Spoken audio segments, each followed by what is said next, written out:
Nos últimos anos, uma expressão que tem marcado muito das campanhas eleitorais do Brasil é o chamado choque de gestão.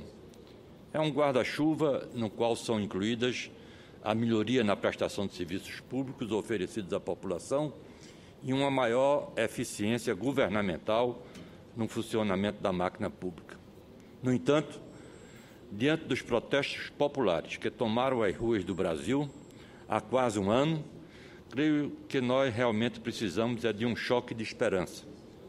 Poucas vezes senti um clima tão negativo como o que vivemos hoje, com episódios de violência, de abusos, que infelizmente o governo federal insiste em ignorar, mesmo que a popularidade da Presidente da República e do governo tenha caído bastante nas pesquisas responsáveis que são pelos rumos da nossa nação. Não sou um pessimista, mas não dá para enterrar a cabeça na areia quando a gente assiste na televisão imagens de saques e destruição nas grandes cidades do Brasil, protagonizadas não apenas por criminosos, por bandidos, mas por pessoas comuns que poderiam ser nossos filhos, nossos parentes ou vizinhos.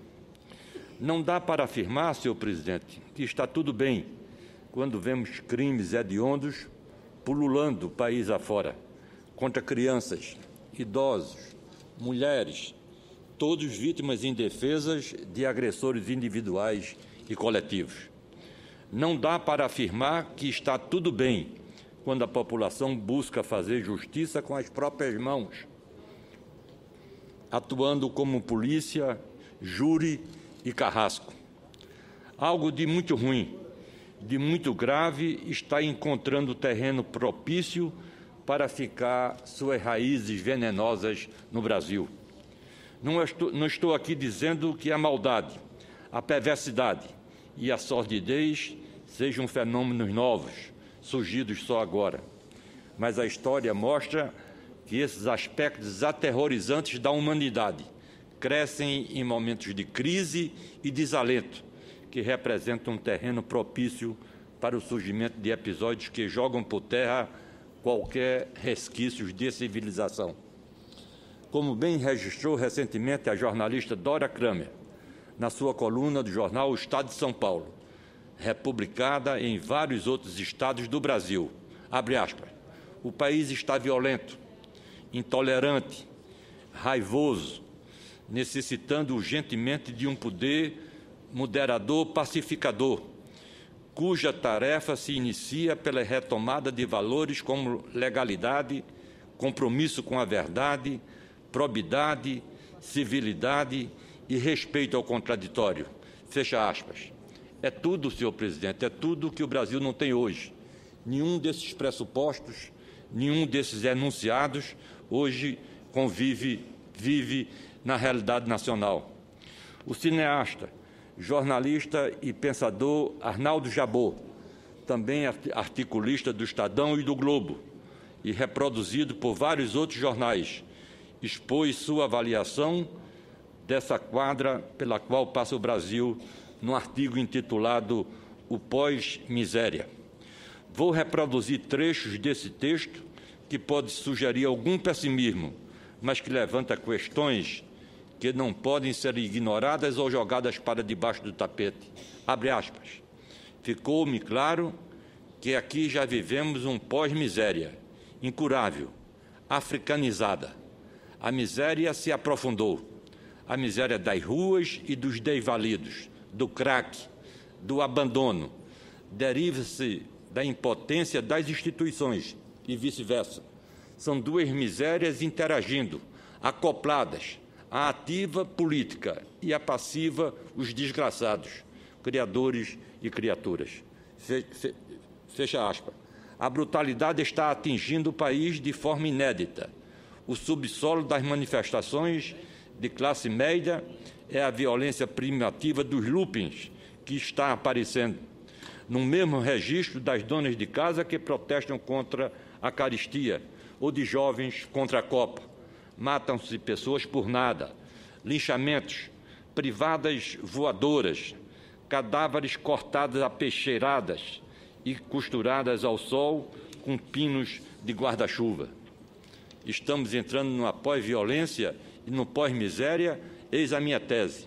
Há uma africanização de nossa desgraça a ponto dele não ser mais reversível, e não era assim. O Brasil sempre contou com a possibilidade de melhorias. Sempre vivemos o suspense e a esperança de que algo ia mudar para melhor. Isso parece ter acabado. É possível que tenhamos caído de um terceiro mundo para um quarto mundo, como já nos consideram analistas do exterior.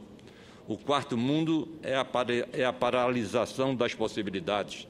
Fecha aspas.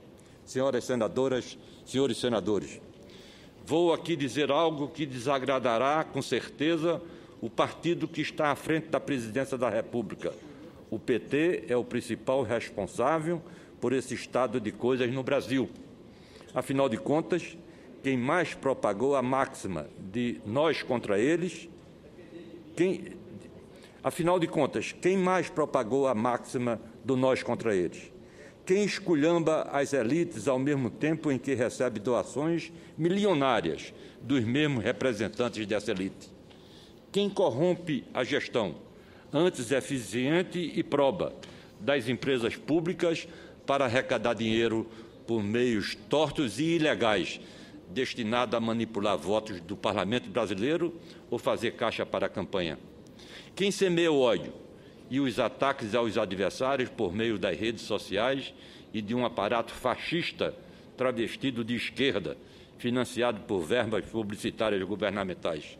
Quem, em vez de estabelecer a educação como pressuposto do desenvolvimento, colocou o consumo e a posse de bens materiais como modelo civilizatório?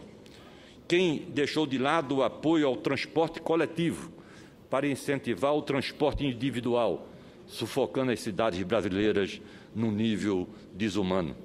A resposta é uma só: o grupo político que está à frente dos destinos do Brasil desde o dia 1º de janeiro de 2003. Essa avaliação não é feita apenas por mim. Em artigo publicado no jornal O Globo, no último dia 13, o jornalista José Casado faz uma análise das diretrizes do programa de governo, da tática de campanha e da política de alianças do PT para as eleições deste ano. De acordo com o texto intitulado Um Estuário de Mágoas, a resolução petista é pela guerra total a quem ameaçar, abre aspas, a conquista de hegemonia em torno do nosso projeto de sociedade. Eu tive a oportunidade, senhor presidente, senhoras senadoras, senhores senadores, de enviar, inclusive, a um grupo de senadores, cópia do artigo de José Calado, para mostrar essa denúncia que ele faz do documento oficial do Partido dos Trabalhadores, quando diz, em resumo, que a eleição tem que ser ganha de todo jeito, na tapa, no grito, sobretudo nas ameaças em que se encontra hoje as condições do PT governando o Brasil. É o que diz os petistas sobre quem pensa diferente deles. A virulência do texto deixa evidente o que os petistas pensam da oposição democrática. Abre aspas. Representam um projeto oposto ao nosso, nós da oposição. Muito embora um deles se esforce em transmutar-se em uma suposta terceira via. Com certeza, Eduardo Campos. Guardadas as diferenças secundárias e temporais, arregimento os interesses privativistas, rentistas, entreguistas, sob o guarda-chuva ideológico do neoliberalismo, de valores retrógrados do machismo, racismo e homofobia, daqueles que pretendem voltar ao passado neoliberal, excludente e conservador, fecha aspas. A síntese, senhor presidente, senhoras senadoras, senhores senadores, a síntese autoritária e antidemocrática desse texto do Partido dos Trabalhadores poderia muito bem ser compartilhada em sua autoria com os radicais da ditadura militar que combateram a reabertura democrática do Brasil em atos de violência e repressão no final da década de 1970 e início da década de 1980. Para quem conhece um pouco da história da humanidade,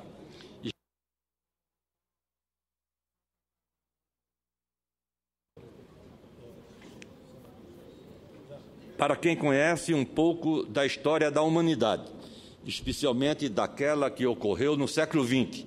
Essas palavras soam como aquelas que foram pronunciadas pelo nazismo na Alemanha e pelos stalinistas na extinta União Soviética. Também se adequa às vozes dos fundamentalistas e extremistas religiosos de quaisquer vertentes. José Casado registra outro trecho do texto do programa do PT, no qual se apontam os responsáveis por, abre aspas, um ataque pesado ao nosso projeto, ao nosso governo e ao PT, por parte de setores da elite conservadora e da mídia oligopolista, que funciona como verdadeiro partido de oposição. Fecha aspas. Tudo isso foi fartamente comprovado na propaganda partidária que o PT levou ao ar na semana passada, com sua mensagem terrorista, negativista e que insiste na mentira repetida exaustivamente de que o Brasil só passou a existir como nação a partir de 1º de janeiro de 2003. Tenho certeza, senhoras senadoras e senhores senadores, de que essa campanha do medo só deve ter agradado os petistas radicais, os xiitas acéfalos e que temem o Instituto Democrático da Alternância de Poder. Creio que muita gente do PT se sentiu constrangida, envergonhada, aqueles poucos que ainda pensam mais no Brasil do que na manutenção do poder pelo poder. E como disse o economista Rodrigo Constantino, abre aspas, o PT, adotando a estratégia marxista, segregou o país em duas classes. Ou você endossa seu modelo, ou você é um inimigo da nação. Divergências e críticas construtivas, nem pensar. Imprensa livre apurando e divulgando escândalos infindáveis, mídia golpista tratada como partido de oposição. Que país resiste a esse tipo de divisão quando o que mais se precisa é justamente um sentido de união em prol de avanços comuns? Fecha aspas. Senhoras senadoras, senhores senadores, eu peço um pouco, senador Jorge Viana, da sua costumeira tolerância, mesmo sendo do Partido dos Trabalhadores, ouvir essa crítica ao seu partido. Está sendo dada, senador. Mas acho que Vossa Excelência está incluído entre aquela exceção que aqui falei.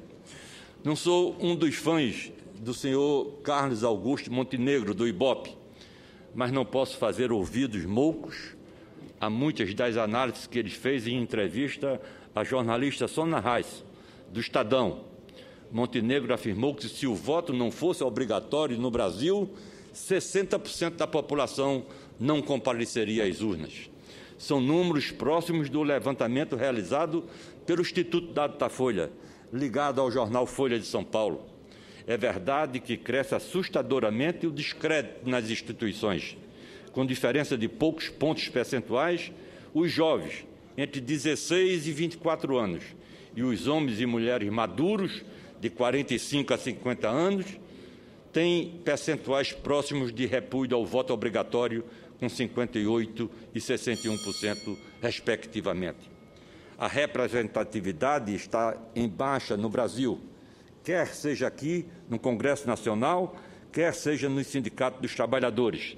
Surgem todos os dias por todo o país greves lideradas por grupos de oposição sindical que rejeitam acordos feitos anteriormente com os patrões, referendados, inclusive, pela Justiça do Trabalho.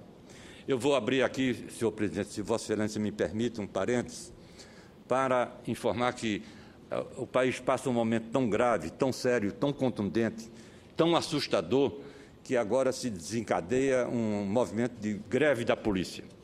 Houve a greve da polícia no meu estado, em Pernambuco, foi um horror, um verdadeiro horror.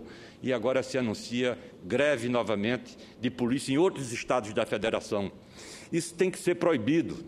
Há um projeto de lei, uma iniciativa aqui do senador Aloysio Nunes, proibindo greve de polícia militar. Greve de polícia militar não é greve, senador Jorge Viana, é um motim armado para desacatar a autoridade, para levar pânico à cidade, para levar os transtornos que Recife e a região metropolitana do Grande Recife passaram a semana passada. Saques, pessoas que vão saquear uma loja e depois se arrependem e vão, de forma envergonhada, devolver nas delegacias ou até no meio da rua, anonimamente, escondido, o fruto do assalto. Isso não pode continuar, tem que se tomar uma providência. Isso não é só um problema do governo, é um problema do Congresso Nacional, de todos os partidos, no sentido de que proibir o mais rápido possível, com a tramitação especial de mudança da Constituição aqui, proibindo terminantemente greve das polícias, seja ela civil ou militar. Carlos Augusto Montenegro, do Ibope, ainda afirma que os brasileiros estão nauseados, enfadados e enojados, que o desânimo e o desencanto são, como tudo, especialmente com a política. De acordo com o levantamento do Ibope, mais da metade dos brasileiros afirmam ter pouco ou nenhum interesse pela política ou pelo noticiário político. Enquanto isso, vemos os partidos aqui na Câmara dos Deputados brigando pelas diretorias de estatais, pelas emendas ao Orçamento Geral da União. Não percebe que existe um fogo de monturo crescendo, alimentando ressentimentos e decepções que põem em risco tudo aquilo pelo qual lutamos para restabelecer a democracia no Brasil. De acordo com o consultor das Nações Unidas e professor da Fundação Getúlio Vargas, Pedro Trengrose, a realização da Copa do Mundo expôs os problemas que o governo não admitia. Abre aspas. O governo não se preocupou com a inclusão do povo na Copa. Primeiro, vendeu como sendo obras do Mundial a infraestrutura de transporte, que não tem nada que ver com a Copa, gerando muitas expectativas. Em segundo lugar, os brasileiros sofrem uma relativa privação.